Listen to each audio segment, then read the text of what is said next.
The waters of two oceans come together in the canal that has swayed my country's history and the story of my parents. I wonder if their story echoes history, or if it is the other way around. My mother America, my mother America. My father Memo, my father Memo. But what are memories? Just cargo of my mother America. For the vessel of oblivion, my father Memo.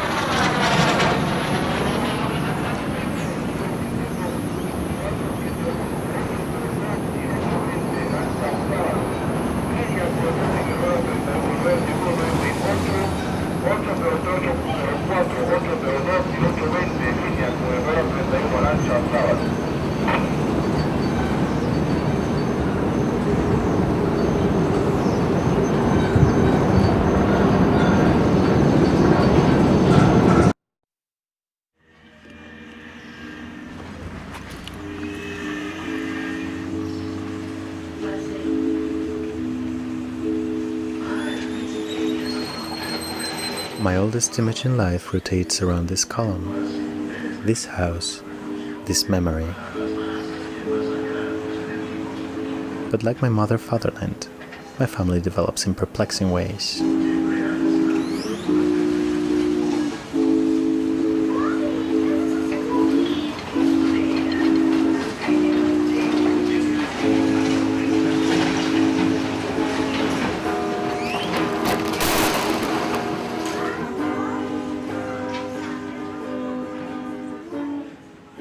Now that house and column are gone, the memory is left here.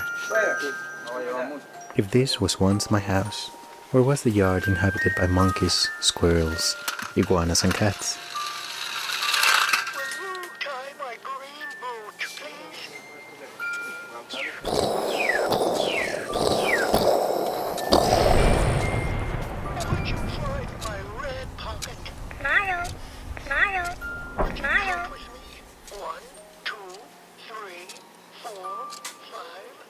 Was this the terrace covered with clotheslines to which we ran with every storm?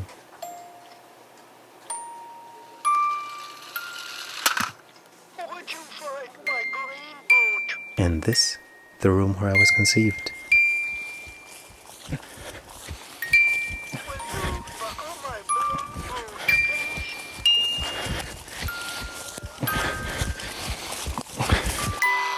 But of all the things that could have stood on the ground where I once grew up, commodified happiness is not the worst choice of all.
I remember the first time I saw him as if it were an old 8mm film, scratched and grainy.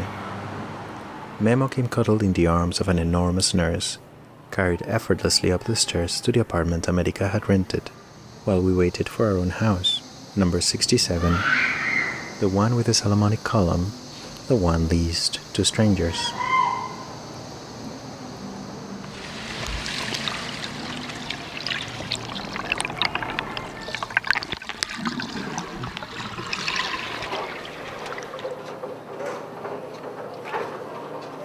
It wasn't, of course, the first time that I saw him, or the first time that I recall him.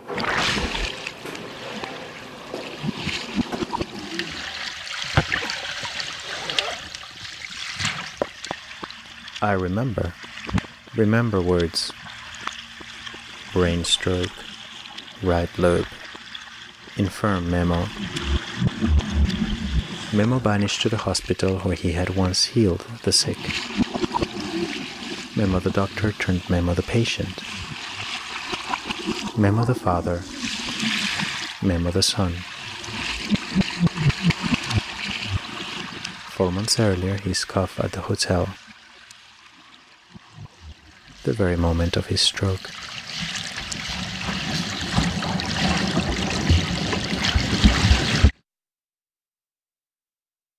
A man has a plan, a canal, Panama.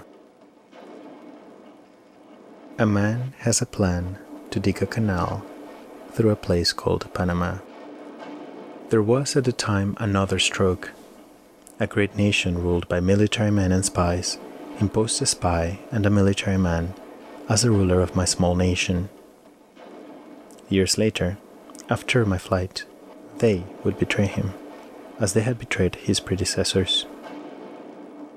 Backwards, forwards, the history of Panama repeats itself. A man to catch, a plan to invade, a canal to protect, at the sake of Panama. A great nation prepares war. Our small nation, already at war.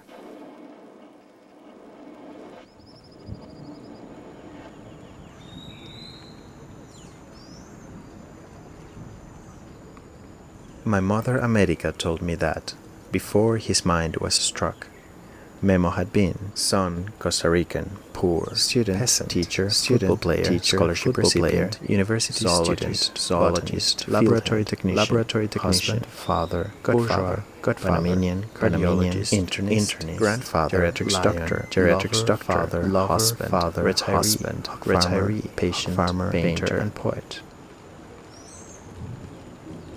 My mother America never told me what she herself had been. For his mother Elena, self-taught teacher and herbalist healer, Memo the poet once wrote, "Del otro lado del patio están tumbando limones. Túmbenlos o no los tumben, no hay como la mamá de uno." America also told me that Memo was a maker of guesses and riddles. One of his riddles returns to my memory. Líquido perlático de la consorte del toro, a 85% de humedad ambiente, 30 metros sobre el nivel del mar y 35 grados centígrados de temperatura. In 1927, and with 21 years of age, Memo the poor man runs away from poverty. Memo the peasant leaves with a scholarship to study natural sciences in Brussels. Memo the student receives a belated letter about a distant accident. Memo the scientist would never see his mother Elena alive again.